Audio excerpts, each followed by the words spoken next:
que em ocorrendo um crime,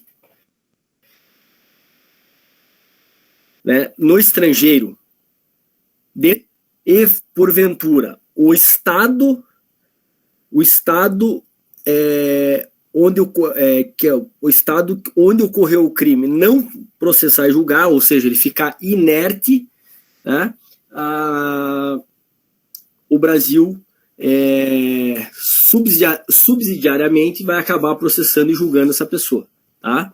Por quê? Porque a bandeira da aeronave é uma bandeira brasileira, né? Ou seja, a aeronave ou embarcação mercante, comercial brasileira, né? Então ela vai ser processada e julgada, mas só se o Estado estrangeiro ficar inerte, tá bom?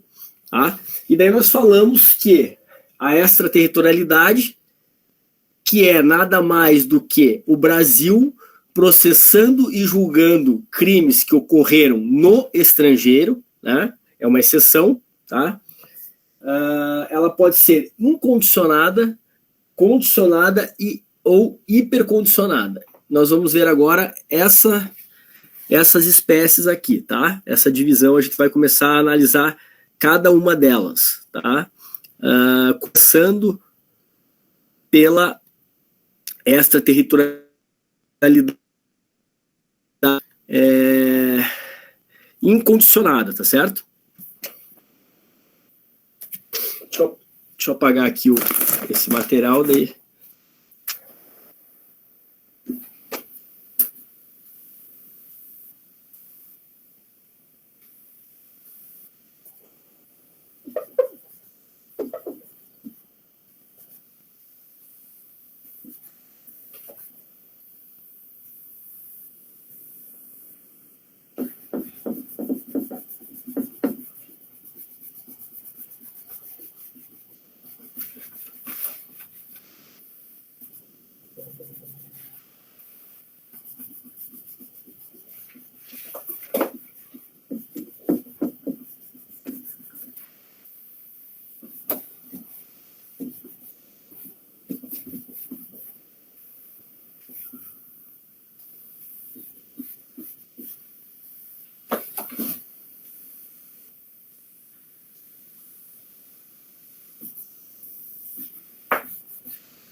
Pessoal, para nós analisarmos as espécies de extraterritorialidade, nós temos que ir lá no artigo 7º do Código Penal, tá? Todas as questões relacionadas à extraterritorialidade se encontram no artigo 7º do Código Penal, tá?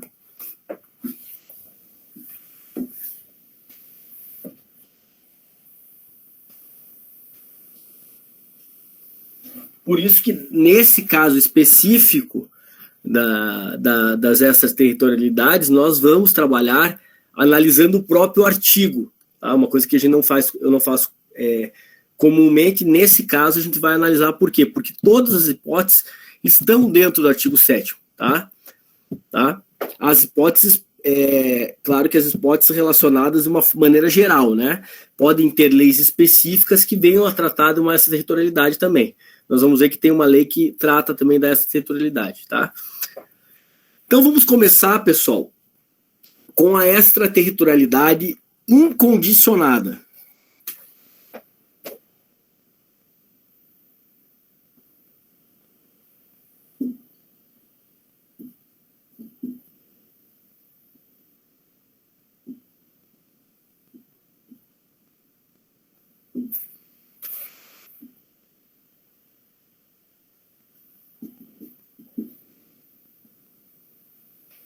Por que o nome é incondicionada?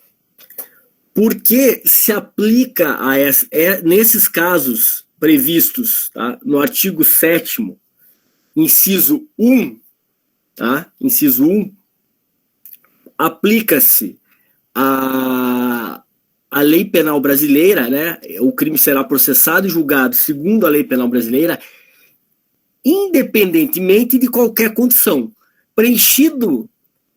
incidindo nos casos do inciso 1 vai ocorrer a aplicação da lei penal brasileira, tá? Então vamos lá. Então ela está prevista no artigo 7º, inciso 1 do Código Penal, tá? E também no parágrafo 1º, pessoal, tá? E também no parágrafo 1º do mesmo artigo. Vamos ver o que fala o artigo e depois a gente vai analisar ele, tá? Então vejam lá. Ficam sujeitos à lei brasileira, embora cometidos no estrangeiro, os crimes contra a vida ou liberdade do presidente da República, contra o patrimônio ou a fé pública da União, do Distrito Federal, de Estado, de território, de município, de empresa pública, sociedade de economia mista, autarquia ou fundação pública instituída pelo poder público, tá? Letra C, contra a administração pública por quem está a seu serviço. E letra D, de genocídio, tá? Quando o agente for brasileiro ou domiciliado no Brasil, tá certo? Então são essas hipóteses. Veja o que fala o parágrafo 1º. Nos casos do inciso 1, o agente é punido segundo a lei brasileira, ainda que absolvido ou condenado no estrangeiro, tá certo? O agente é punido segundo a lei brasileira, ainda que absolvido ou condenado no estrangeiro, tá certo? Pessoal, crime contra a vida ou liberdade do presidente da República.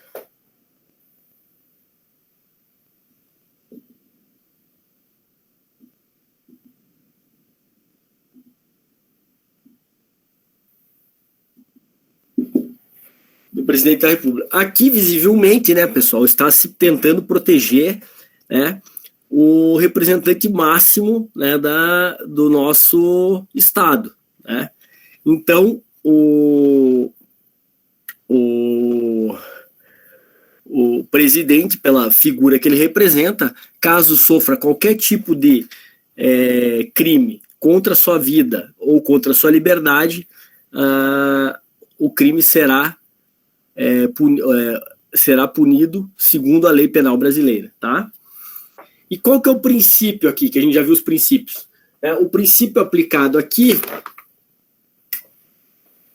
é o princípio da defesa, né?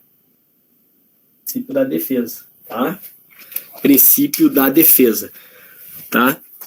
Aqui a gente está protegendo, em via de regra, né, o bem jurídico, né? O bem jurídico representado, né? Então, no caso do presidente da República, a gente acaba protegendo a vida ou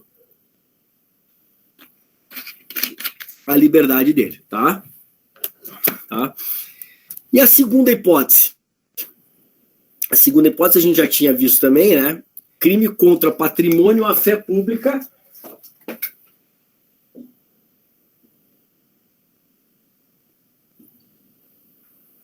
Ou fé pública.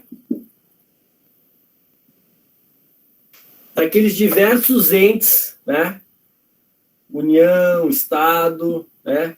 Autarquias, sociedades de economia mista, fundações públicas, tá? Fundações desde que instituídas pelo poder público, né? Tá? Também tem empresas públicas, sociedades de economia mista, fundações, aqui União, Estado, Distrito Federal e municípios, né? Qualquer crime que ocorra no estrangeiro contra o patrimônio ou a fé pública desses órgãos da administração direta e indireta vai também se aplicar, se punir segundo a lei penal brasileira. Aqui também, pessoal, também vale o princípio da defesa, tá? Para todos esses aqui, tá? Mesma coisa. Princípio da defesa ou proteção, né? Como é chamado, tá? Vocês estão me ouvindo quando eu tô virado pro quadro de costas? Sim, professor. Ah, tá. Obrigado. A terceira hipótese, crimes contra a administração pública por quem está a seu serviço.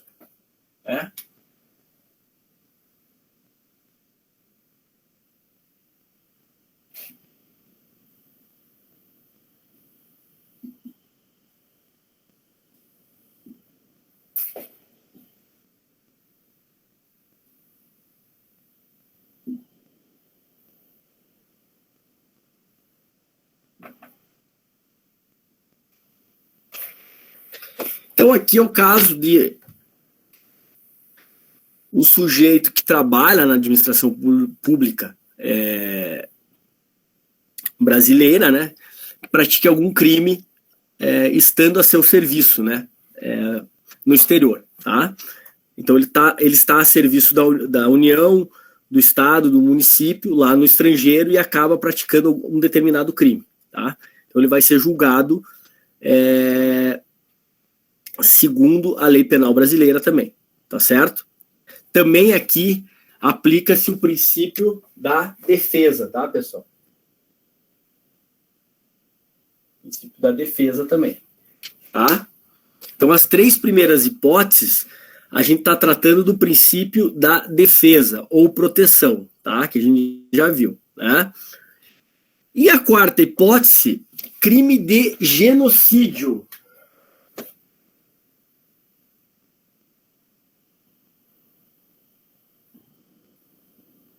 Se o autor for brasileiro ou domiciliado no Brasil, tá? Então, crime de genocídio, quando o agente, né, o autor for brasileiro ou domiciliado no Brasil, tá? Aqui, pessoal, não é o princípio, se entende que não é o princípio aqui da personalidade ativa, tá? Alguns defendem que é o princípio da personalidade ativa, ou seja, quando o autor é brasileiro, mas aqui ele está mais ligado ao princípio da justiça universal ou cosmopolita, né?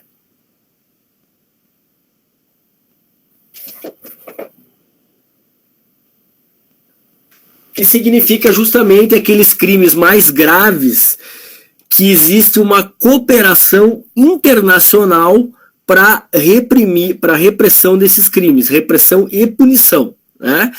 Então, aqui se entende que é esse dever de solidariedade que o Brasil tem para com os outros estados, né? E ele busca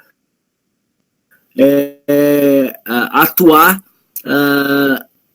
cumprindo, né, esses acordos internacionais, essas cooperações, porque são crimes mais graves que todos os estados têm interesse de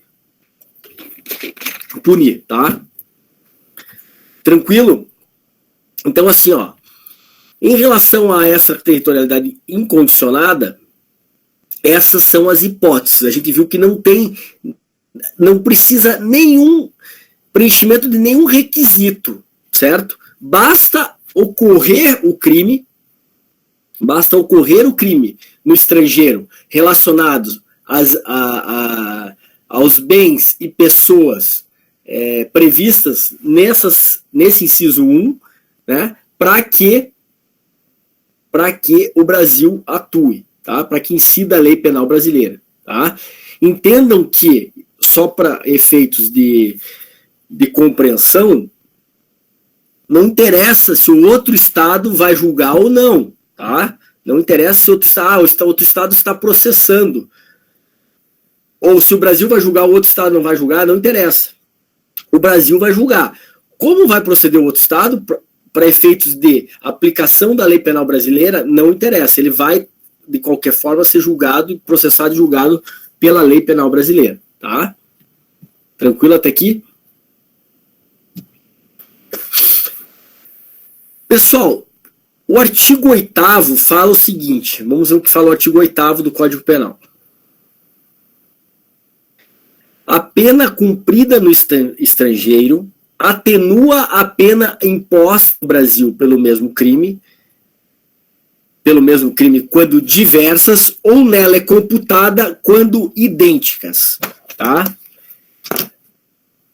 O que a gente tem que saber, pessoal? Esse princípio, esse artigo, ele está relacionado,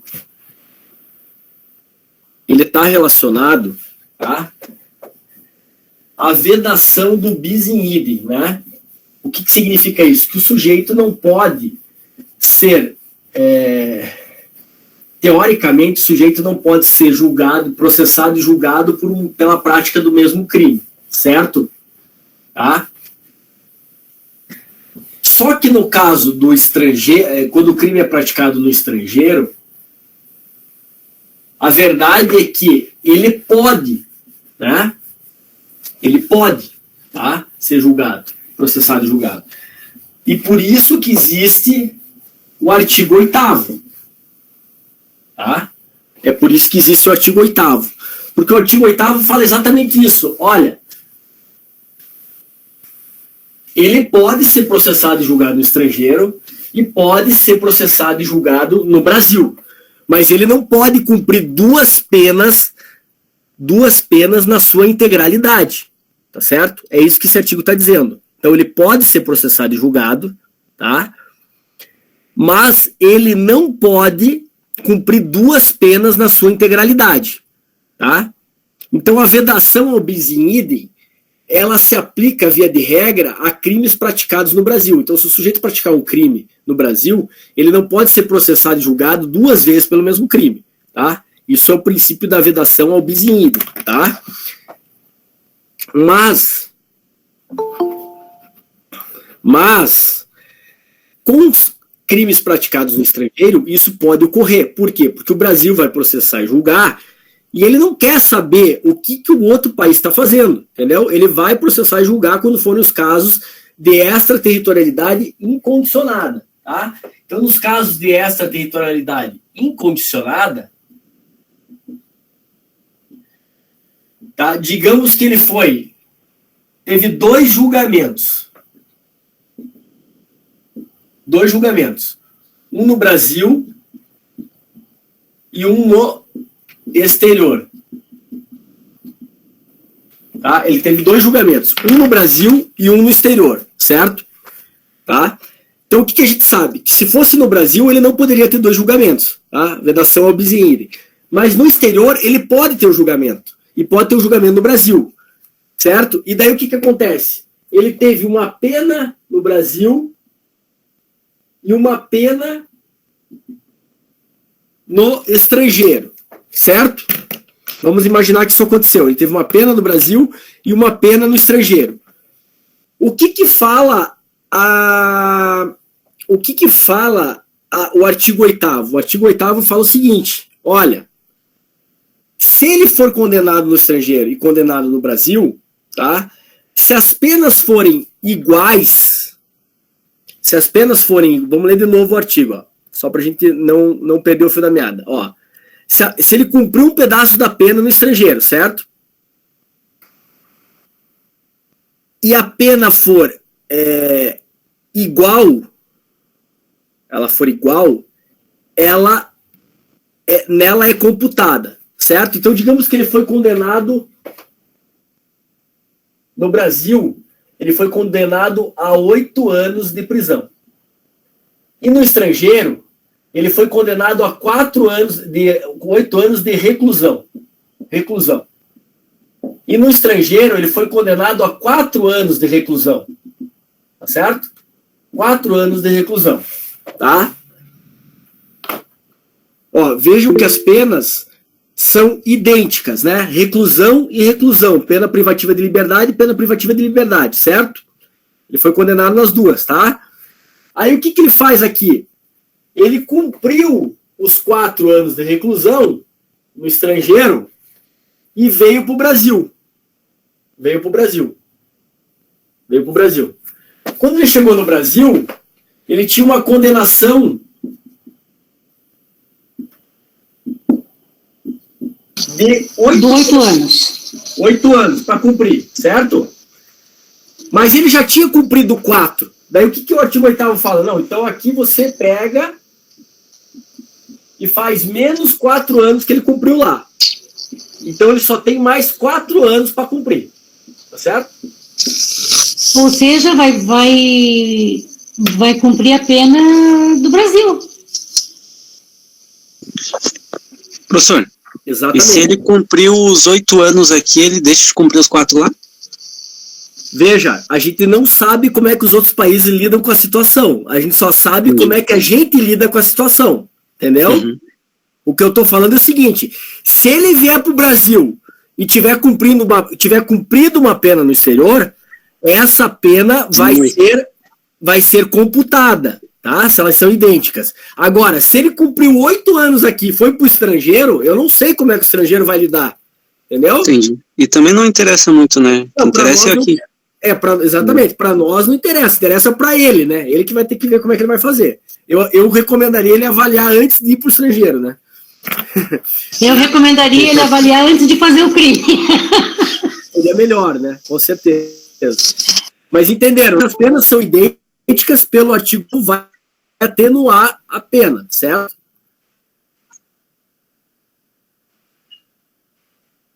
Ela vai contar. Se as penas forem diversas, o juiz vai aplicar uma atenuação. É que fala o artigo 8º aqui, ó. Ó. A pena cumprida no estrangeiro atenua a pena imposta no Brasil pelo mesmo crime quando diversas. Então imagine que aqui, ao invés de ser no estrangeiro, tá? No estrangeiro, ser reclusão, era uma pena de 2 anos de prestação de serviços. Prestação de serviços à comunidade, tá? E no Brasil era 4 anos de reclusão. Notem que são penas diferentes, né? Penas diferentes. Lá é uma prestação de serviço de 2 anos e no Brasil eram 4 anos de reclusão, tá? Ou 2 anos, tanto faz, é só um exemplo, né? A gente está só trabalhando com uma hipótese aqui. Aí ele vai chegar no Brasil e vai falar assim, não, mas eu já fui condenado, eu cumpri pena lá, eu prestei serviço à comunidade. Aí o juiz vai pegar e vai ver, realmente ele prestou serviço à comunidade, mas aqui a pena é de reclusão, então eu vou aplicar uma atenuante, ele vai diminuir a pena num tempo lá, entendeu? Na hora de fixação da pena, na individualização da pena, ele vai aplicar... Não necessariamente os 2 anos que ele cumpriu? Ou não, necessariamente... não tem a ver com anos daí, tá? Ele vai aplicar uma regra que ele entenda ser justa. Exato. Então, assim... Aí seria tipo detenção. Detenção... Não, eu tô falando... Não. Pode ser reclusão mesmo, não tem problema, né? Não tem problema, pode ser 4 anos de reclusão, ou pode ser uma detenção. Eu só tô dando um exemplo que não é o mesmo tipo de pena. Ou aqui também poderia ser uma multa, né? Ele pagou uma multa, pode acontecer, né? No estrangeiro tem muito isso, você paga uma multa indenizatória para a vítima e tal, e pagou uma multa e no Brasil ele tinha que cumprir lá 2 anos de detenção, alguma coisa assim. Tá? Não interessa. Interessa que a pena é diferente uma da outra. Elas não são iguais. E nesse caso vai ter uma atenuante, tá? E quando as penas forem iguais, reclusão, nesses casos vai computar no tempo que ele já cumpriu. Então, se ele cumpriu 4 anos no exterior e ele tinha 8 para cumprir aqui, ele vai cumprir só mais 4. Se ele tinha 6, ele vai cumprir mais 2 e assim por diante. Se ele cumpriu a pena no Brasil inteira, eu não sei como é que vai ser no estrangeiro, tá? A gente só sabe da hipótese ao contrário, né? Cumpriu lá e daí veio para cá, tá? Tranquilo? Era isso que eu tinha para falar de extraterritorialidade e bis in idem, tá? Tem uma hipótese, como eu falei, podem existir hipóteses em legislações esparsas, tá, pessoal? A lei de tortura...